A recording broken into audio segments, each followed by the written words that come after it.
Sample Volume 1. The Master Samplers. Alright, now we got my boy in the building. I'm glad to see him. I thought my boy didn't fuck with me, man, when we first. Nah, man, we got my homie, man, a goat named Bola. But when I first met him, man, he was going by something else. But you know, it's all love, man. Backstreets with Cole, man. Let everybody know who he is and where he's from. Man, it's your boy Bola, man. I'm from Baton Rouge, Louisiana. 225 Jigga City, man. On Instagram, you can follow me at goat named Bola, because I am a goat and you're gonna witness a goat be great. Why the hell you change your name? I gotta ask, and where's the hair? Like I told you off camera, you know, if I'm gonna be the artist that, you know, pushes positivity, and you can tell in my music that I'm a conscious rapper, it is ignorant for me to be promoting something that's already, you know, harming our community, which is being a trap boy. Because there's only two things that come out of doing it, jail or death. And we should want to get away from that. And that's what we have to resort to. Backstreets with Cole. And what's been up, bro? What's the latest? You say you got a project that side, man. What's been going on with you? I'm doing good, man. Going state to state, man. I'm gonna keep it real. I just started doing performances in January, and I've been on a long run this whole year. I said that was my New Year's resolution that I stuck to. I said, man, I'm gonna get active this whole year. Every month I've been performing. I done probably did over about 50-something shows this year. I done went to New York, you know, went to Austin, you know, we down here in Houston right now. Went to Charleston, South Carolina, Myrtle Beach. For the people that don't know BR, bro, let us a little bit about it. What it was like for you growing up? Baton Rouge, Louisiana, Big Raggedy, you know. I love Big Raggedy. We call it the Big Raggedy. Okay. You know how we got a nickname? We call it that Big Raggedy. That Rag. Yeah. Okay. You know, growing up for me, I grew up in Gordell Lane. You know, it's 5 minutes down from South Baton Rouge. You know, it's like a little country, little neighborhood that used to be the history of my neighborhood, Gordell Lane, before it became the ghetto. It was a section for college students that went to LSU or Southern. It used to be a whole bunch of, you know, college student apartments. Yeah. And you know, it takes us one bad apple to ruin the good bunch. Ruin that motherfucker. Okay. It's been the trenches ever since. But you know, I had a 2-parent household. I had my mom and pops in the house. You know, even though I had both my parents in the house, you know, I still lived in the ghetto. So my environment, you know, influenced me. I can admit to that as a man, hold myself accountable. I did let, you know, bad influences get to me, which made me cool mentally through all that, because it's like I shouldn't have to be going through all that. Because one thing about me for sure, first thing first, and first thing always, I'm always be a father before a rapper, before anything. I'm always be a father because my kids need me more than I need them, and those are lives that I'm responsible for making great one day.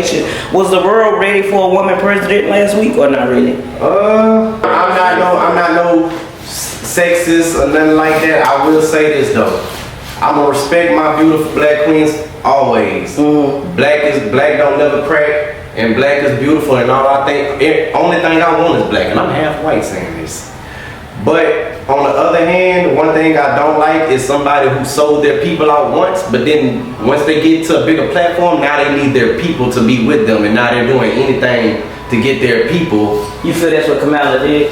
I mean, that's what Democrats do in general, but hey, if she would have gotten office and the things that she was saying she would have done, she would have been standing on what she was doing, then it would make a lot of people think of her different. But other than that, I'm a seer to believe. I really don't care for none what Trump got going on, Kamala. At the end of the day, them niggas don't give a fuck if I'm alive or dead. When you take a hiatus, did you slow down? Because you say you just started doing shows this year. What that's about? When you started going crazy with the shows? I started back doing music up in 2022, like around June.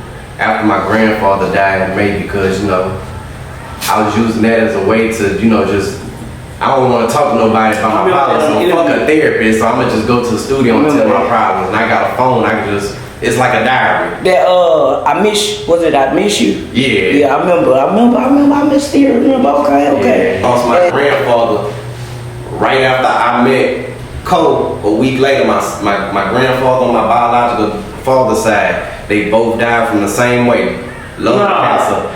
But one thing I can say about these two honorable men in my life that I had, on one side, you know, I had my white pawpaw. So he showed me the, you know, the Caucasian things in life, but I ain't gonna make this, you know, a race thing. I would say this. It's your story, my grandfather on my mom's side, the white one, that man showed me how to, you know, just pull your family together.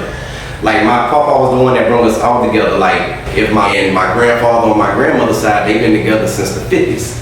So that showed me why we should not give up on each other in the black community. Like we're breaking up our black families behind small incidents and small things that we can't control as humans, let's just say. So while I'm on this camera, I'm gonna say to my black folks, if you're in a relationship, you got you a woman who you know solid, you could depend on her, you could trust her, and she could depend on you and trust you, and fuck all that cheating shit and all that unnecessary shit that break up our black families and then end up messing our kids' lives up, man, stick with that person no matter what, bro. I mean, social media was everything to a weak-minded person. I could get on a Justin LeBoy post and laugh at something that I know can affect somebody's mind, but it ain't affecting me because I just know this nigga's just being funny. But some people probably taking it serious. Yeah. Black men don't cheat. I support my black men. I don't cheat, man. Oh, what you think about those? Just think about them kids, and it'll change your whole fucking mindset. Yeah. Because I swear to God, there be people that make me want to slap the shit out of them, but my kids saves them. Man, shout out to the kids, bro. My kids is my motivation. Now what I'm saying in the song is an important message to me. Like in my song, y'all hear me right now talk about how my kids mean everything to me, but in my song, I'm up here saying I got 2 little boys. I gotta raise them for to be a man. I love all of my babies. Your daddy do the best I can. There's not no gimmicks around here, bro. I'm preaching positivity, but don't get it twisted. I can get a little groovy. You know, I come from the trenches too, so I can talk about some shit that I done been through. Go listen to Cream. You know, if you want to listen to some real hustler music, go listen to Cream. Cash rules everything. Sleeping on the. You feel like they sleeping on you, man? No, they sleeping on conscious rappers. Period. They want entertainment. They don't want talent, and that's the thing. Yeah. If it's not selling on TikTok, it's not gonna sell at all. Well, I'm sorry. There's people that want to be heard. Not people that want to laugh and be entertained. People are going through shit, and music helps with that. Do you think Rod Wave and Kevin Gates are too depressing? Man, Kevin Gates is one of the main artists I look up to. Okay.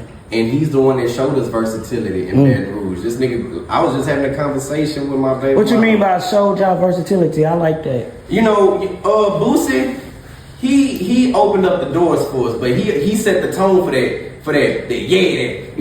pow. I get what you're saying. You know, he opened up the doors for our sound. But Gates, he knew how to do it all. Like this nigga got music. Like I was saying, I was having a conversation with my mom in the car. I was like, this nigga Gates got music you can go work out to. Football teams can come.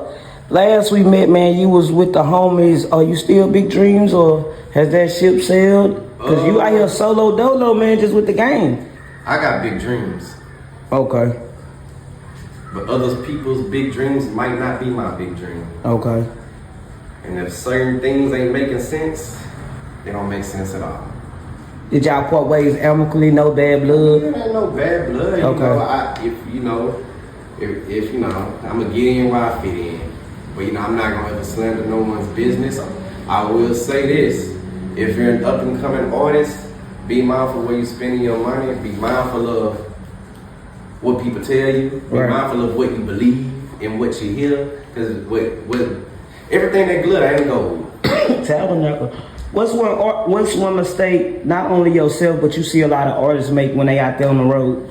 Well, a mistake that I made myself first is start with yourself. Accountability. I like that, Bola. Mistakes is being a little too cocky when I didn't know it all at first. Now I will say this about Big Dreams. It did humble me. It made me want to go harder because things was against me at times. So I gotta show you. If you're gonna be against me, let me just show you why I am who I am.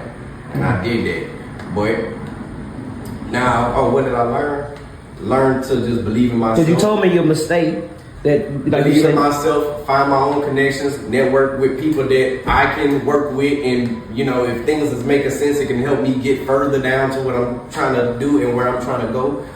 Okay, let me ask you this: is it hard working with us women, or Not really. Okay. Every great man needs a greater woman behind him. Okay. It's just, if you're gonna, the thing is, now I will say this, and I don't want to sound biased or sexist, but as a man, I feel like God put us on the planet to lead. So I feel like a woman can lead me. Like, but now a woman can assist me because Trump, with Trump being in office in the other countries, they ain't gonna try niggas as much as I mean, Obama would have been in that. This now I will say this. I give you that. This is the only disadvantage that Kamala has. Ain't no country that's ran by men that's gonna take you serious, bro. We got a woman running our army. Damn. Women are more. And then not only that, we all can admit this. Even you, women are emotional creatures. So when, like, But y'all not. Look at all this. But now I will say this. Now let's get to that because there are men out here that are emotional creatures. You know what that stems from? Not having a father in the house. Let's talk y'all shit out. Yeah, because at least we don't go and kill each other. Niggas kill. Think about like this: a woman, as the president, wouldn't be able to make the rational decisions necessary to take care of duties. They wouldn't use their logical side of their brain. We would be too over emotional. Yeah. Sometimes killing them necessary. There ain't no telling she her period. But you can always you can always use her mindset too. And they don't even know that they acting this way. But look, This is gonna see a result of everybody. Okay, hold up, but it was a nigga that took his son out to kill PNB Rock. Ain't no woman gonna do no shit like that, bro. That's not logical. Like this. That's not logical. Everybody not gonna think the way we do, but they thoughts and actions based on those beliefs will affect us. A man in his life, bro. We should not be arguing about women and men right now. We should love one each other. We should just all learn our roles and our place on planet Earth. We all got our own role and place though. I do agree with that. We do. And we're supposed to provide for our kids and our women. Women are not. Women just supposed to look pretty, clean the house, stay at home, take care of the kids. Listen, no. You know, now good woman gonna take care of a good man. I do give you that. Now I ain't gonna care what you you know, I got it. Really. But I would say this. Both parties, everybody the problem. Our kids should be seeing us as black folks love each other as men and women as. But why we can't love each other and hold each other accountable? Because the white man want us. They got us programmed to think the way we think, so we can't hurt one another and leave each other. Think about it. White man I ain't gonna say white man, but the white America. They did this to us. They created. They separated our families. It started in slavery. That's the best way to break a black man and white grandparents. White real. A white real. I came out of a white vagina. So why do you I ask all biracial kids this. Why did you so heavy into your nigga side then? Because all it takes is 1% to make you a black man is African American on my birth certificate. But it does a disservice to mama, right or no? Cause she white and she still hold you down and love you too. My mama thinks she a nigga. But she might be cause she slept with her. She went black and they never went. She went black and they never went back. And she loves it and she wants it to stay that way. Did she get blackballed from her family or they went on that type of shit? I mean, her family really is in America because my grandmother, she's from the United Kingdom. Ah, boy, you got some shit on you. It's crazy. Man, what? I got roots from both sides. I got roots going back to slavery and roots like my white side comes from who America was fighting to own this country. That's crazy. What's next for your whole brand, bro? Are you signing? I know you say you got some people just want to get on you and everything. I'm signed. Positive Money Empire, man. That's my label. My own brand. If I can do it, if I've been doing it, you know, if I've been pouring all this money into myself, why not pour it into my own brand and eventually pour into my own audience? That's multiple incomes and there's me helping other black people eat because that's what we should do as black people. We should put people on the wealth, put people on the opportunities. If we backstreet shit. And let me say this, and I'm glad I got to this point because I want all y'all to remember we was the first ones on this planet. So imagine if we could unify as a whole in this country, bro. This country would not be nothing if niggas didn't exist. Niggas who don't really give a fuck about them, bro. There you go. Backstreet shit, man. Bola, bro. Man, we preaching positivity and Lord have mercy, bro. And we preaching black love. We gotta make black America great again, bro. Man, who you want to send some love to, bro? Yeah. Anybody want to send some love to? First and foremost, I wanna send love to the highest power. Send it to God. Cause you know that's what you gotta worship first anyway. Then you know I gotta one thing you know, me and my mama, we always had our little ups and downs as I've grown up, but as I've been chasing this dream, that has been my, you know, my biggest support. Yeah, we gotta look. My mama